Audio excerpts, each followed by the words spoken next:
जब दिल्ली की सड़कों पर सिखों की नस्लकशी की जा रही थी। बाबा साहेब अम्बेडकर ने सही कहा था, अंग्रेज उस जमाने में पार्लियामेंट बुलाते थे टैक्स बढ़ाने के लिए। हम उसी रास्ते पर जा रहे हैं कि पिच बदलने से गेम नहीं बदलता, गेम को बदलना पड़ेगा। आप पिच बदल रहे हैं, इसीलिए जनता सड़कों पर आकर एहतजाज कर रही है, क्योंकि उनको लग रहा है कि ये इमारत बन चुकी है, हमारा दिल नहीं है। चाहे CAA का प्रोटेस्ट हो, चाहे किसानों का प्रोटेस्ट हो, चाहे शेड्यूल कास्ट के रिजर्वेशन का मसला हो। चाणक्य ने सही कहा था कि जब राज चलाने वाले व्यापारी हो जाएंगे तो उस राज के लोग भिखारी हो जाएंगे। आज ये वक्त आ चुका है सर कि अगर हम रोडों पर इंसाफ करना जनता को अलाउ करेंगे, इस ऐवान को दिल नहीं रखेंगे, तो याद रखिए ये हमारी पार्लियामानी जमहूरियत के लिए बड़ा नुकसानदेह साबित होगा। ये इमारतें ईंट से बनी हुई जरूर हैं, मगर ये इस इमारत में दिल है। इस इमारत को दिल के तौर पर बरकरार रखना पड़ेगा। हम वोट डालने वाले बन गए, वोट लेने वाले नहीं बने। या तो हकीकत यह है कि आप वोट डालना नहीं चाहते उनको। एक उस वक्त जब 6 दिसंबर को बाबरी मस्जिद की शहादत हुई, एक उस वक्त नाकामी साबित हुई जब मुजफ्फरनगर और गुजरात में नस्लकशी की गई।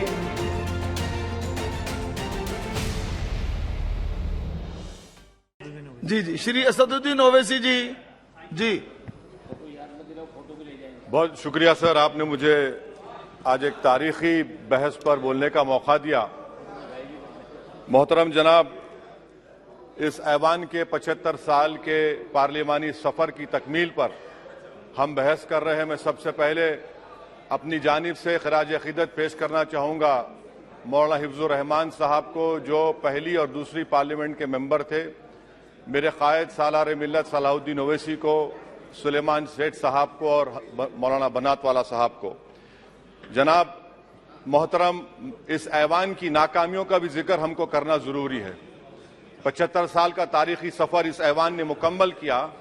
ये ऐवान एक इमारत नहीं है मेरी नजर में, ये ऐवान इस वतन अजीज का एक दिल है, जो बाहर जो गरीब और मजलूम अवाम की तकलीफ को महसूस करे, इसीलिए मैं इसको दिल कहता हूं।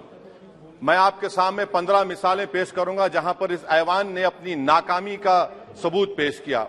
एक उस वक्त जब दिल्ली की सड़कों पर सिखों की नस्लकशी की जा रही थी, एक उस वक्त जब 6 दिसंबर को बाबरी मस्जिद की शहादत हुई।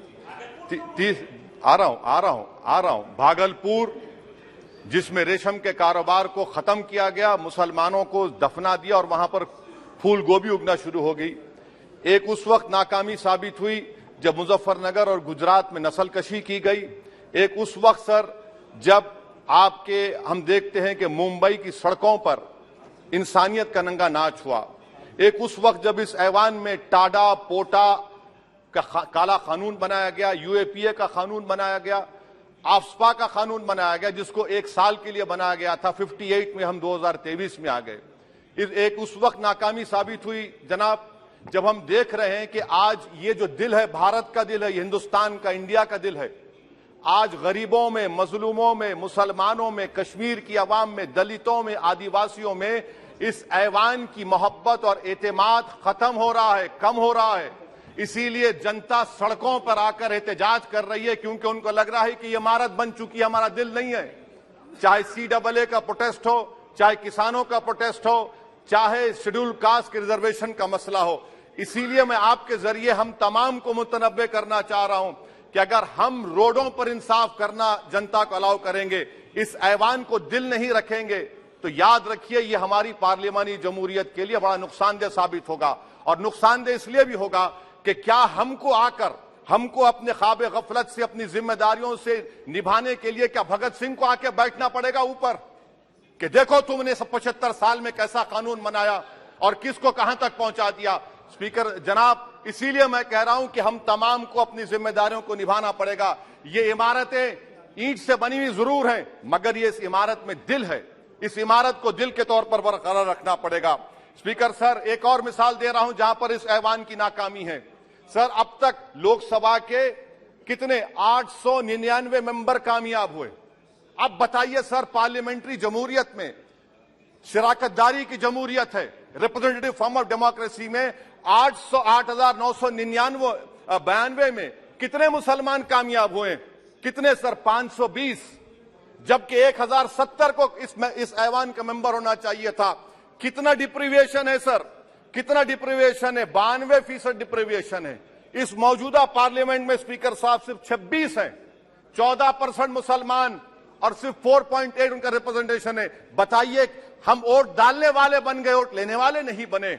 या तो हकीकत यह है कि आप वोट डालना नहीं चाहते उनको, आप सबको वोट डालेंगे, मगर जहां पर मुसलमान आएगा वो कामयाब नहीं होगा। बताइए, जब दिल में एक 14% आबादी की नुमाइंदगी नहीं होगी तो आप क्या फैसले करेंगे?